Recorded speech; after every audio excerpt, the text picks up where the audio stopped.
nós estamos num grande conflito, nós estamos numa guerra espiritual entre as forças do bem e do mal, e os dois lados querem você e a mim. Que vai falar de 3 personagens muito interessantes. O dragão, a famosa besta que é o anticristo, e os 3 anjos que voam no céu. Dá muito questionamento isso aqui. Então, o Apocalipse, meus queridos, são as 3 placas.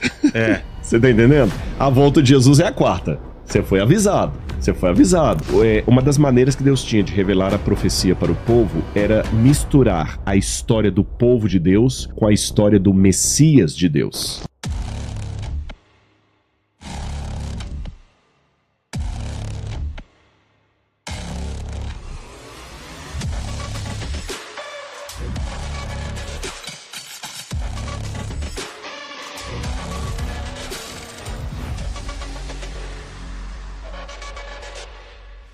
Depois ele fala das 7 trombetas, você tem 7 pragas.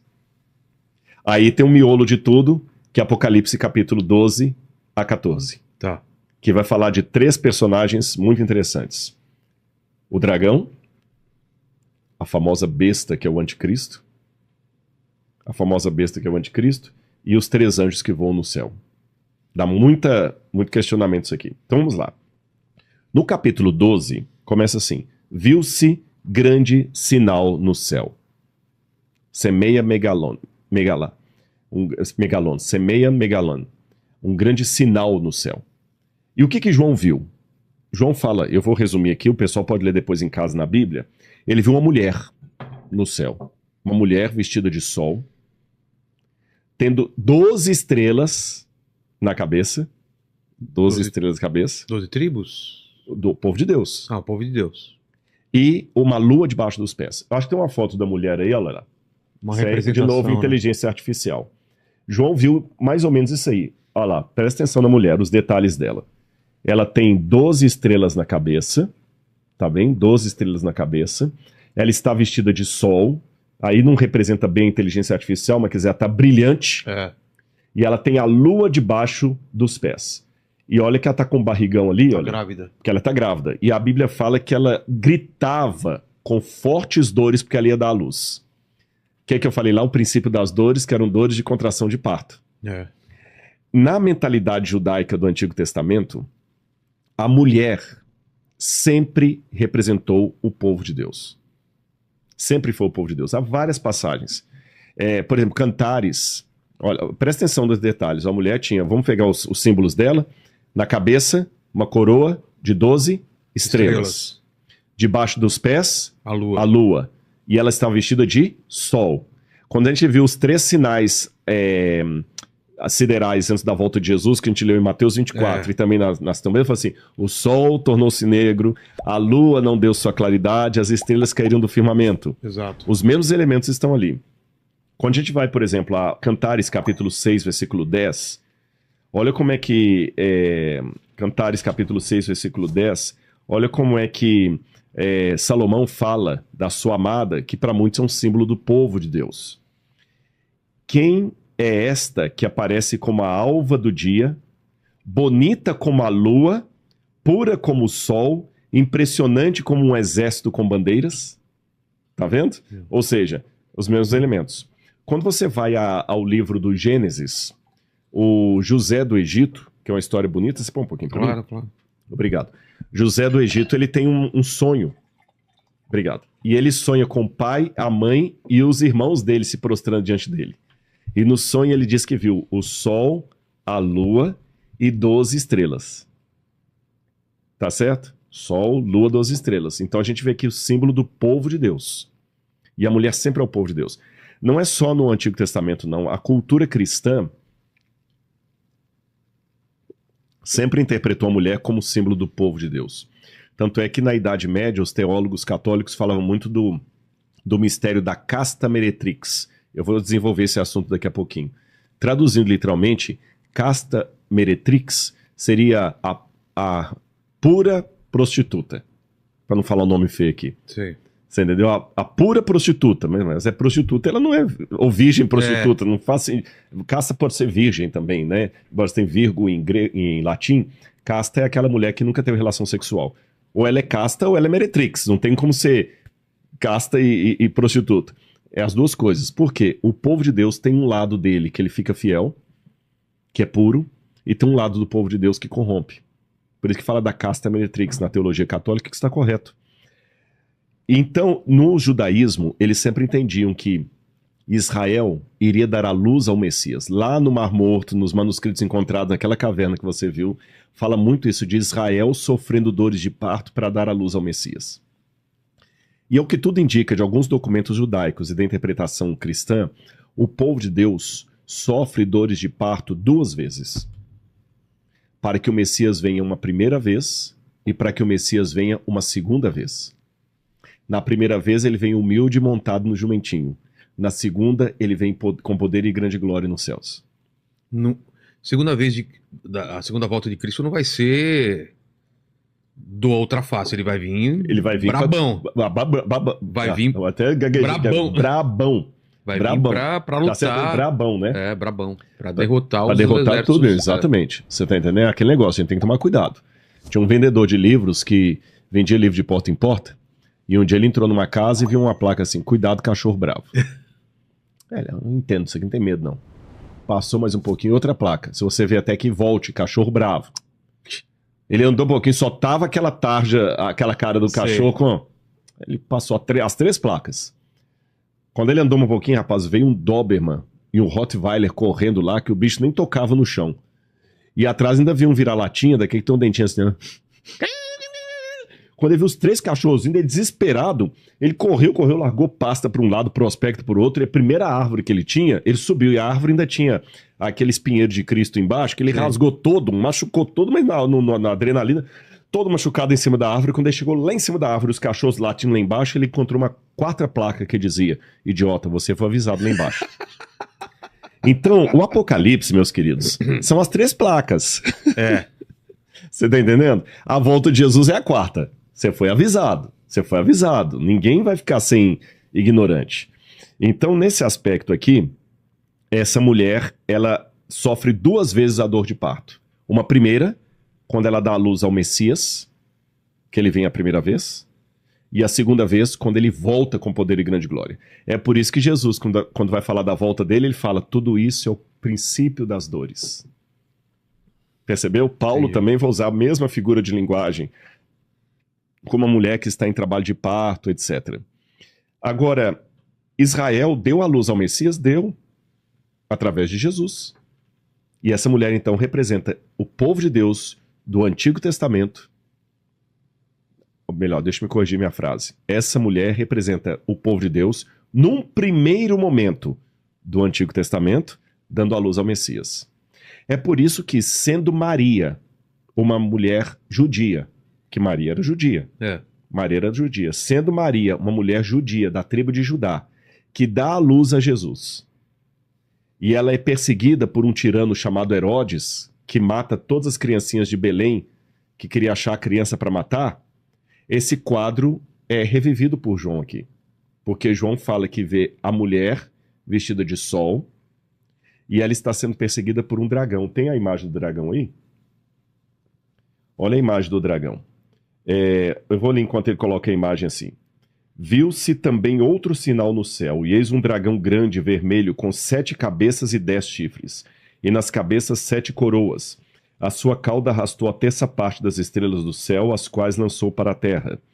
E o dragão se deteve diante da mulher que estava para dar à luz, a fim de devorar o filho dela quando nascesse. Deixa eu explicar uma coisa aqui antes de continuar. Existe uma... Conseguiu colocar o dragão? O dragão diante da mulher para devorar o filhinho dela que está para nascer. Estão vendo aí? Olha, a inteligência artificial hoje faz tudo, né? Existe uma coisa também para o pessoal entender, chama-se Midrash. Parece até bolacha de chocolate, né? Midrash. Comam bolachas Midrash. Bolachas Midrash, feita do mais puro leite de coco. Midrash, na verdade, vem do hebraico darash, ou derash, que significa interpretar. Uma das maneiras que Deus tinha de revelar a profecia para o povo era misturar a história do povo de Deus com a história do Messias de Deus. Por isso que em Isaías capítulo 53, ele fala do Eved Adonai, do servo de Deus que sofre, e parece às vezes que você está lendo sobre Israel, às vezes é sobre o Messias. Lá no Novo Testamento, o profeta fala o seguinte, e Jesus saiu do Egito para que se cumprisse o que fora dito por intermédio do profeta. Do Egito chamei meu filho. Mas ali no Antigo Testamento, o Egito chamei meu filho, eu chamei Israel do Egito.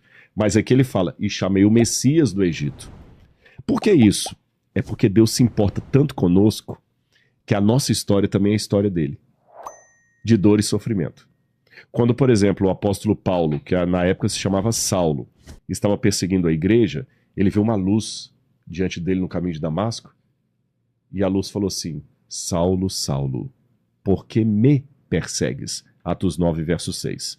Curioso, Paulo não estava perseguindo Jesus, ele estava perseguindo a igreja. Mas ele falou, por que me persegue? Seria mais ou menos como se alguém fizesse mal pro Noah, e você vai lá tirar satisfação. O cara, não é que esse menino não. Meu amigo, mexeu com meu filho, mexeu comigo. Mexeu com meu filho, mexeu comigo. Então com Deus é a mesma coisa. A história do povo mistura com a história do Messias. Tá certo? Então João está vendo a história do povo de Deus misturada com a história do Messias. E como Maria era uma judia que deu à luz a Jesus e ela também foi perseguida por Herodes, a Igreja Católica, então, com base nisso, tem uma imagem de Maria que quem for católico que está assistindo vai reconhecer. Você que tem aquela imagem aí que eu pedi, olha essa imagem, a chamada Nossa Senhora da Assunção. Ela mostra Maria, olha lá, esse é um quadro católico. Ela tem Maria pisando na lua, com a coroa de 12 estrelas na cabeça, tá bem? Só que ela já não está mais grávida.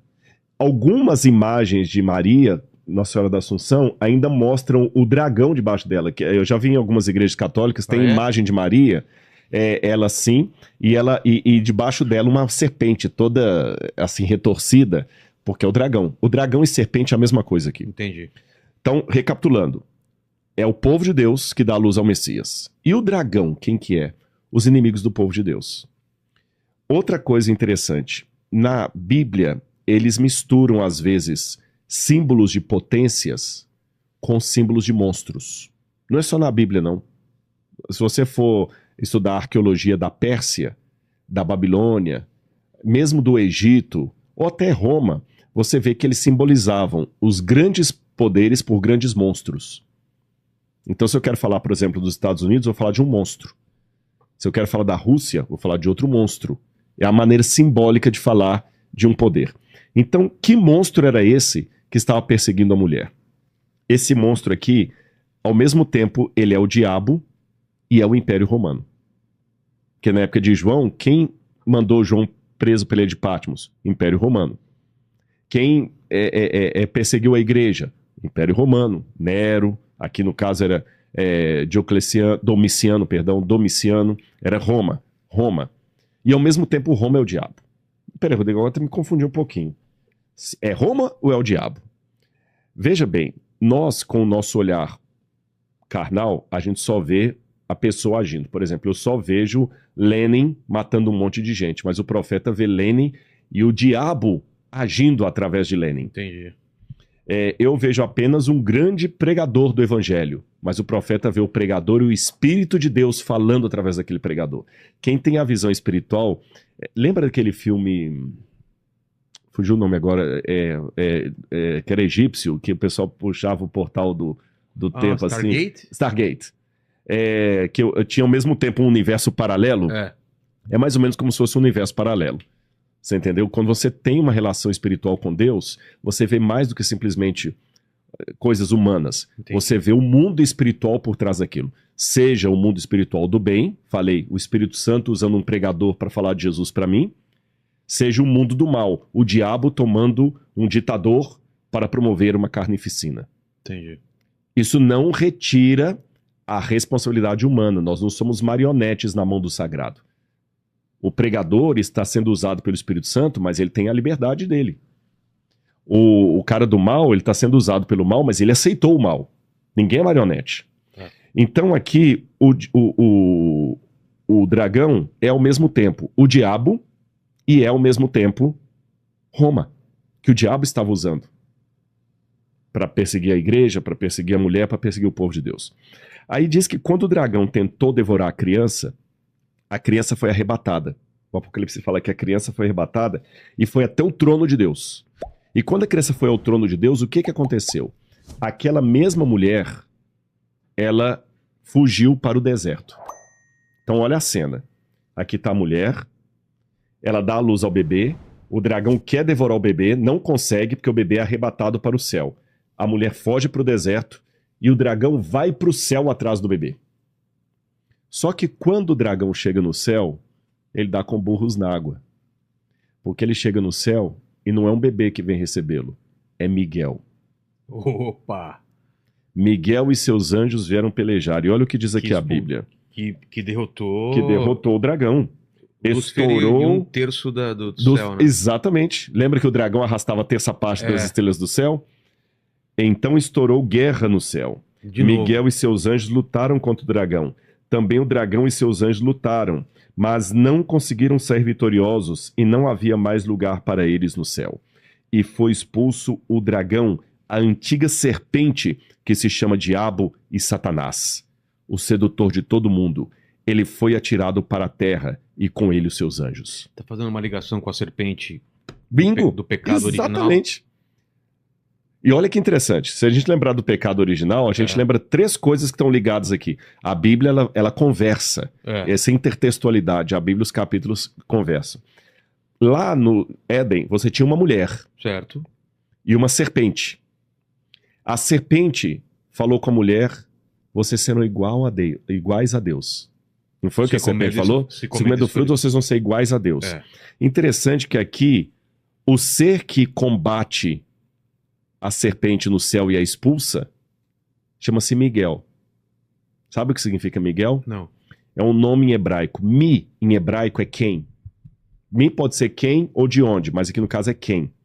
Então, Mi-ra-el. Quem é como Deus? Que é uma pergunta retórica. Ninguém. Entendi. Miguel significa em hebraico, Mi-ra-el, ninguém é como Deus. Porque seria uma resposta para seria uma resposta para o Lúcifer, para a serpente. Essa passagem, o nome Miguel, desmente a fala da serpente. Vocês serão iguais a Deus. Não, exato. Ninguém é como Deus. Quem é como Deus? E mais, lá ele prometeu, eu colocarei inimizade entre você e a descendência da serpente. Entre o seu descendente, Eva, e a serpente. O que quer dizer isso? Vamos lá. Vamos ler primeiro o texto de Gênesis, capítulo 3, onde Deus falou essa promessa para Eva logo depois da queda. Que isso aqui é lindo, porque Eva foi a primeira a comer do fruto, depois que Adão comeu. Então, como ela comeu do fruto, Deus deu uma esperança. Deus falou o seguinte, Eva, você comeu do fruto, mas será do ventre de uma mulher que virá a salvação. Por isso que o nome Eva significa em hebraico Ava, aquela que traz a vida. Ah, é? Olha que interessante. Aquela que trouxe a desgraceira, porque ela comeu primeiro do fruto, ela também vai trazer a vida. E Deus prometeu para ela assim, olha. Só ler aqui, ó. Porém, inimizade, quando Deus falou para a serpente, que é o dragão. Porém, inimizade entre você e a mulher. Porém, inimizade entre você e a mulher. Mulher é o povo de Deus. O dragão está durante toda a história tentando destruir a mulher, que é o povo de Deus. Entre a sua descendência... De quem? De Eva. Perdão, entre a sua descendência da serpente. E o descendente dela, da mulher. Tá falando de Cristo? De Cristo. Esse lhe ferirá a cabeça e você lhe ferirá o calcanhar. Então, serpente, eu vou colocar inimizade entre a sua descendência e o descendente da mulher. Esse vai ferir o calcanhar. Aí aqui eu vou entrar num ponto polêmico. Então, Cristo pisa na cabeça, mas tem o calcanhar? Por que o calcanhar? O diabo feriu Cristo na cruz. Ah, tá. Mas a vitória final... É de Cristo. Tá. Mas ele feriu o calcanhar. E feriu o calcanhar aí no encalço do outro. Sabe? Fala de Dan, que é aquele que fica no encalço dos outros. Então a gente vê um retrato claro entre isso aqui e Apocalipse capítulo 12. Entendi. Agora a serpente é expulsa do céu. Ela é expulsa. E quando ela é expulsa, tem uma vitória no céu. A galera grita, comemora e fala assim, agora... Aí fala assim, olha, ele foi atirado para a terra, ele e seus anjos. Então ouviu uma voz forte no céu proclamando: agora veio a salvação e o poder e o reino do nosso Deus e a autoridade do seu Cristo, pois foi expulso o acusador de nossos irmãos, aquele que os acusa diante de dia e de noite. Foi expulso. Foi expulso. Aí a Bíblia termina dizendo assim: quando o dragão... por isso, celebrem, ó céus, e vocês que neles habitam, mas ai da terra e do mar, pois o diabo desceu até vocês cheio de fúria, sabendo que pouco tempo lhe resta. Vamos recapitular tudo que a gente viu até aqui? Sim. Nós falamos de 7 igrejas. 7 cartas. 7 cartas que representam a história da igreja da época de João até a volta de Jesus, que é em Laodiceia. Certo. Falamos de 7 selos, que são sinais da volta de Jesus, das dores de parto que ia acontecer desde a época de Jesus, desde a época de João até a volta de Jesus. Falamos de 7 trombetas, que são as warnings, como é que fala? Os avisos. Os avisos de Deus ao longo da história até a volta de Jesus. E agora, uma súmula do grande conflito entre o bem e o mal. Entre a luz e as trevas. Quando o diabo peleja com... E olha que interessante. Ele briga no céu e reverbera na terra, né? Ele briga com Miguel. Miguel e reverbera na terra. Por que reverbera na terra? Quando ele desce para a terra com fúria, sabendo que pouco tempo lhe resta, ele traz o conflito do céu para a terra. Entendi. Você entendeu? E como no céu ele tentou enfrentar Miguel com seus anjos, na terra ele tenta enfrentar o povo de Deus com aqueles que aceitam participar do reino dele. Então, nós estamos num grande conflito, nós estamos numa guerra espiritual entre as forças do bem e do mal, e os dois lados querem você e a mim. Gente, isso que está falando é muito sério. Você que está em casa, a Bíblia é coisa para... Não, vou te contar. Se esse livro estiver certo, você só tem 2 posições, ou contra Cristo ou a favor de Cristo. Não tem meio termo. Ficar neutro é já estar em oposição.